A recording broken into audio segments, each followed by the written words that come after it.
Баршаңызға сәлем. Бүгін менің YouTube арнамда жаңа рецепт. Бұл шоколадный пломбир торты. Молочная девочканың какао қосылған варианты. Бірақ бұл торттың корждары өте нәзік және торттың өзі ауызға салсаң еритін өте дәмді торттардың бірі. Олай болса, бірінші корждарын дайындаймыз. Сгущенкамызға бөлме температурасындағы майды саламыз. Сгущенкамыз салқын болу керек. Үстіне жұмыртқаны саламыз. Осы үшеуін миксердің төменгі жылдамдығында біріктіріп аламыз. Содан кейін үстіне жаңағы ұн, какао, разрыхлитель үшеуін қосамыз.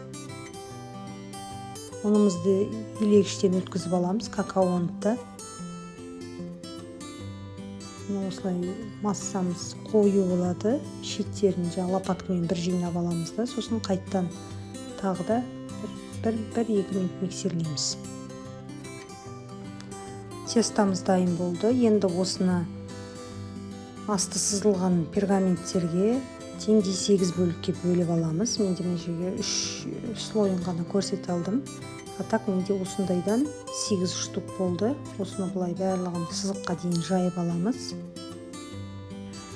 Енді осы корждарымызды 200 градуста алдын ала ысытылған пеште пісіріп аламыз. Бұның қызарғанын білмейміз, сондықтан зубочисткамен тексереміз. Примерно бір 4-5 минутта піседі.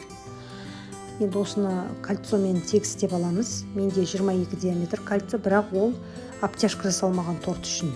Яғни менің вариантымдағы. Ал егер сіз шетін обтяжка жасап, әппақ креммен сосын жаңағы медовик сияқты корждарын үгітіп қаптайтын болсаңыздар, онда 21 сантиметрмен бөліп аласыздар. 20-21 сантиметрмен. Осылай кесіп алдық. Енді кремімізді дайындаймыз. Крем үшін салқын сливки. Осыны үстіне қантымыз саламыз. Сгущенкамыз саламыз. Сөйтіп үшеуін плотный крем болғанша взбивать етеміз. Жылдамдығын бірден бастап асықпай көтереміз сливки. Бірден қатты жылдамдыққа көтеруге болмайды. Өйткені сливки май болып қалады, немесе іріп кетеді. Крем қоюланды. Енді осының үстіне қаймағымызды саламыз да, просто венчиктің көмегімен біріктіреміз. Все. Болды, креміміз дайын болды. Осындай қою крем дайын болды. Формасын күшті ұстайтын. Енді тортымызды жинаймыз. Ең астыңғысына кішкене крем жағасыз да, торт жылжып кетпес үшін. Осылай коржымызды салып, кремдерді енді мен көз мөлшерімен ешқандай теңдей бөлмеймін. 1-2 қасық кремнен жағып, 2 столовый қасық кремнен салып, корждарымызды жинаймыз. Егер тортты медовик сияқты қаптайтын болсаңыздар, онда кремді сәл аз жағасыздар арасына.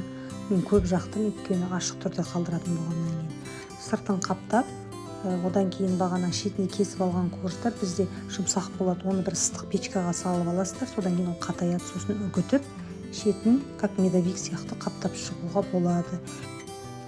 Енді осы тортымызды сәндейміз. Бұл тортты жаңа жинап болғаннан кейін бір 2,5 сағаттың ішінде уже кесіп жіберуге болады.